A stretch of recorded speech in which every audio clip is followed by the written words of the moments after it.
Islamabad federal board of revenue का कहना है कि अब हर प्रॉपर्टी डीलर को एफबीआर के साथ रजिस्टर्ड होना पड़ेगा।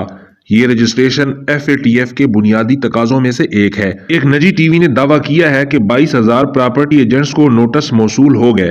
तमाम प्रॉपर्टी एजेंट्स को तश्कील शुदा वेबसाइट पर ऑनलाइन रजिस्टर्ड होना होगा। जराये का कहना है कि रजिस्ट्रेशन का मकसद मशकूक बैंक तरसीलात का सुराग लगाना है।